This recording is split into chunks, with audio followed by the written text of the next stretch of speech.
Welcome to another deep dive. Today we're going to explore the incredible world of bonsai. Bonsai.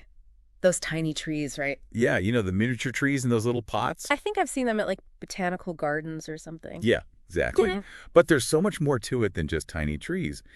Today we'll be focusing on the different styles of bonsai and especially those incorporating deadwood. Deadwood. Yeah, deadwood. You know the parts of the tree that are dead? Oh, right. Yeah, okay. It's more than just aesthetics. It adds this sense of age and history, I can see that, yeah. like a touch of drama to these miniature trees, right? Makes them look older than they are. Older for sure, and each one truly unique. Huh. So you're saying there's like a whole system for classifying these tiny trees? I always thought it was just kind of random pruning. Definitely not random. Think of bonsai styles as like a language. A language. Yeah, a way to describe and categorize the different forms and shapes of these trees. They provide guidelines for shaping the tree. Okay, so like a blueprint. Like a blueprint, but not rigid rules. It's more about understanding the characteristics of each style, Right. but still allowing each bonsai to express its own individual character. Oh, that's cool. So it's like having a roadmap, but you can still choose your own route. Exactly. And just like any good roadmap, bonsai styles take into account various factors. Like what? The direction of the trunk, the texture of the bark placement of the roots, and even the number of trunks. All in one pot. Yeah, all in one pot. Wow, so much to consider. I'm already feeling a bit overwhelmed. Can we maybe like break down some of these common styles? Absolutely. Let's start with some of the more frequently encountered ones. Mm-hmm. You've probably seen the formal upright style. It's known as chokkan in Japanese. Chokkan. Yeah. Imagine a perfectly straight trunk with branches gradually decreasing in size towards the top, Okay, I can kind of picture that. forming a neat triangular silhouette, all about balance and symmetry. That sounds pretty formal, like a soldier standing at attention. That's a great way to put it. Yeah. What about something a little more relaxed? Okay, yeah, what about that? Well, then you have the informal upright, or moyogi. Moryogi. Yeah, it allows for more natural curves in the trunk. The top of the tree still sits directly above the roots, giving it a sense of upward movement, Got it. but with a more free-flowing energy. Okay, that's more my style. I like that it reflects the way trees naturally grow in nature. Right. And then there are styles that seem to almost defy gravity, like the cascade and semi-cascade. Imagine trees clinging to cliffs or bending over water, their branches cascading downwards. Oh, yeah, I've seen those. They look incredible, like they're frozen in motion. The cascade, or kengai, is the more dramatic of the two. Kengai. The tip of the tree, what's known as the apex, actually grows below the base of the pot, Real. creating a really striking image.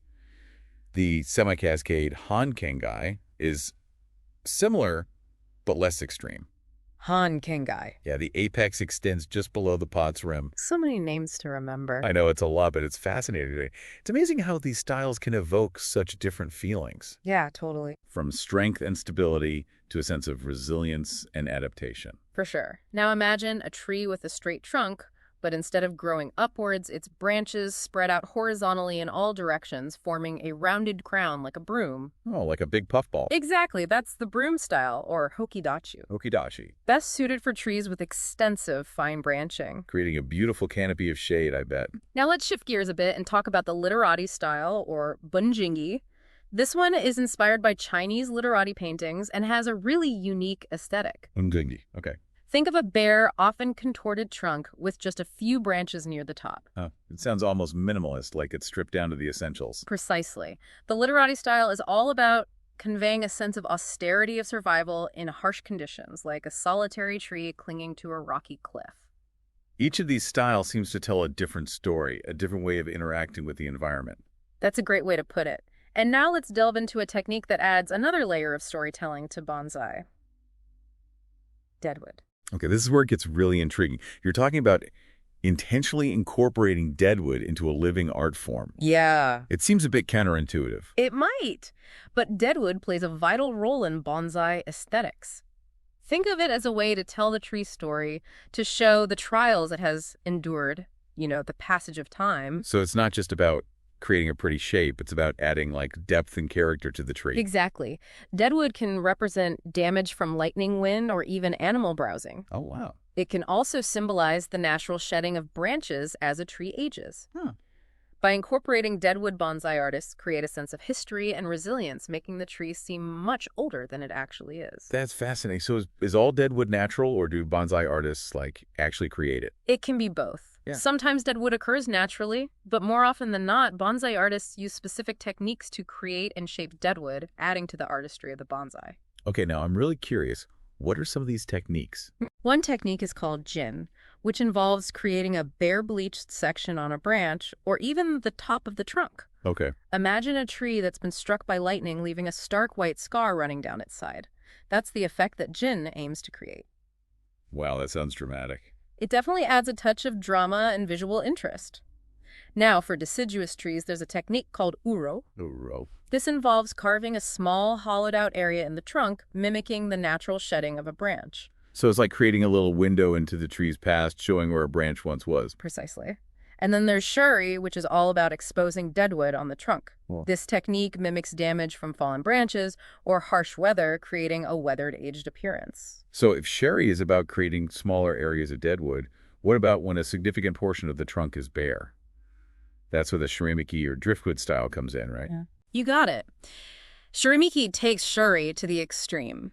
Imagine a tree that's been battered by the elements for centuries, with most of its trunk exposed and bleached. It's like a snapshot of survival, a testament to the tree's ability to endure. I've seen those driftwood-style bonsai, and they're truly captivating. It must take a lot of skill to create something like that. It definitely requires a skilled hand and a deep understanding of how trees grow and heal. Now, there's one more deadwood technique that I think you'll find quite interesting. It's called sebamiki, and it involves creating a hollow or split in the trunk, often simulating severe damage like a lightning strike or a fallen branch. That sounds intense. It's like exposing the tree's inner vulnerability. In a way, yes. It adds a sense of drama and history to the bonsai, but it also requires a lot of precision and care to ensure the tree's continued health. You don't want to create a split that weakens the tree too much. There's a delicate balance between artistry and the tree's well-being. Absolutely. Bonsai is all about finding that balance, respecting the tree's natural processes, while guiding its growth into a beautiful and meaningful form. Now, before we move on to the tools and techniques, there's one more thing I'd like to touch upon. What's that? Remember how we talked about bonsai styles being like a language?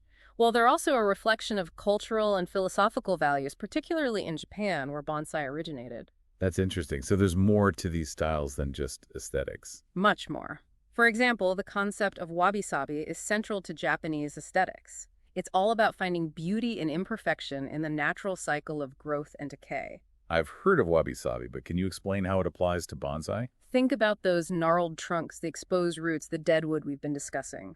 These elements might be considered flaws in other contexts, but in bonsai, they're celebrated as signs of age resilience and the beauty of impermanence. That's a really beautiful way to look at it. So it's not about striving for perfect symmetry or flawless shapes. Exactly. It's about embracing the natural beauty of the tree, even its imperfections. Another important concept is shizen, which emphasizes naturalness and simplicity. So it's about creating bonsai that look like they've been shaped by nature itself, not by human intervention. That's the ideal, yes. It's about capturing the essence of a tree in its natural habitat, but on a smaller scale. This also ties into the concept of seishi, which means respect for life. Respect for life. How does that relate to bonsai? Bonsai artists strive to work in harmony with the tree, guiding its growth without forcing it into unnatural shapes. It's a partnership, a collaboration between human and nature. That makes a lot of sense. So it's not just about bending the tree to your will, it's about understanding and respecting its own nature. Are there any other philosophical ideas that influence bonsai? Well, there's the concept of yugen, which refers to a profound, mysterious beauty, something that evokes a sense of awe and wonder. In bonsai, this is often achieved through the creation of miniature landscapes within the pot, using carefully placed rocks, moss, and even tiny figurines. It's like creating a whole world in miniature. A world that invites contemplation and reflection. Precisely.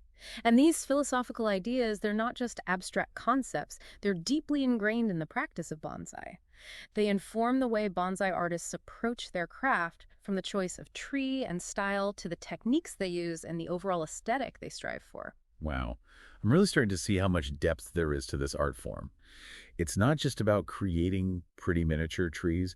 It's about expressing these profound philosophical ideas through a living, breathing medium. Exactly. And now with this newfound appreciation for the artistry and philosophy behind bonsai, I think you're ready to explore the tools and techniques that bring these miniature masterpieces to life. I'm definitely eager to learn more. Hmm. Lead the way. Okay. So we've talked about the styles, the philosophy behind bonsai, but what about the actual tools and techniques that shape these incredible trees? Well, it's like stepping into a bonsai artist's studio. You'll find all these specialized tools. Oh, wow. Yeah, each one designed for a specific purpose. So I'm picturing like tiny saws, miniature pliers, things like that. Yeah, you're on the right track.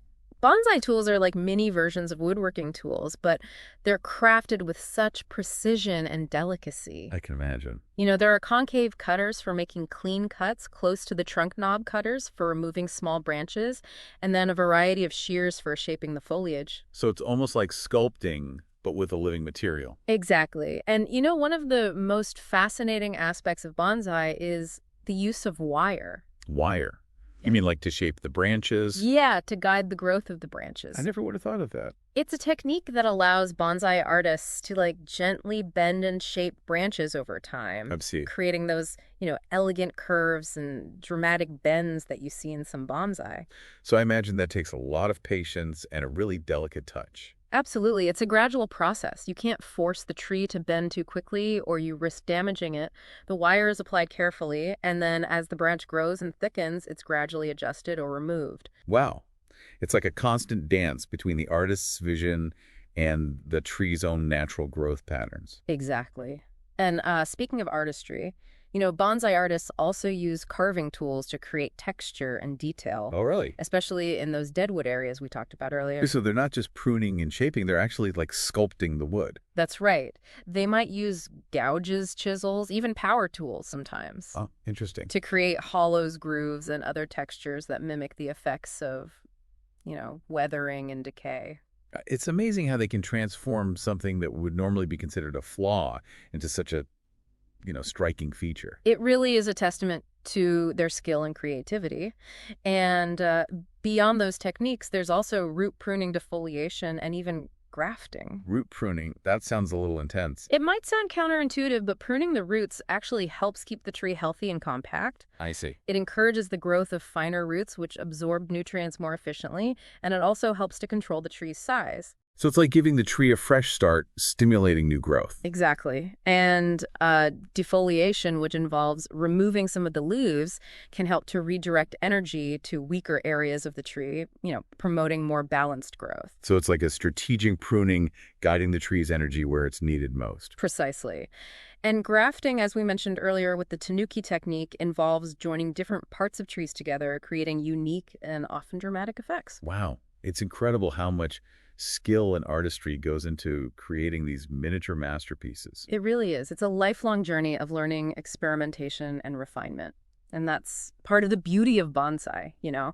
It's a constantly evolving art form that requires patience, dedication, and a deep connection with nature. It's been such a fascinating deep dive today. I feel like I have a whole new appreciation for the artistry and the craftsmanship that goes into bonsai. Me too. We've covered so much today, from the different styles and techniques to, the philosophical underpinnings, the tools of the trade. It's been a great discussion. You know what really resonates with me is the idea that bonsai is kind of like a reflection of our own journey through life. Oh, that's interesting. How so? Well, just like bonsai artists shape and guide these trees, nurturing their growth and embracing their imperfections, we too can shape our own paths, adapt to challenges, and find beauty in the unexpected. Yeah, that's a beautiful thought. Yeah. Bonsai really does teach us about patience, perseverance, and the importance of finding balance and harmony in our lives. Exactly. It's a reminder that even though life can be, unpredictable and challenging, there's always beauty to be found if we're willing to look for it.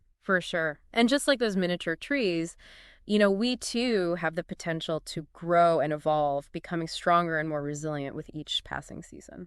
Well said. Thank you for joining us on this deep dive into the fascinating world of bonsai. We hope you've gained a newfound appreciation for this ancient art form and the profound lessons it has to offer. And until next time, keep exploring, keep learning, and never stop growing.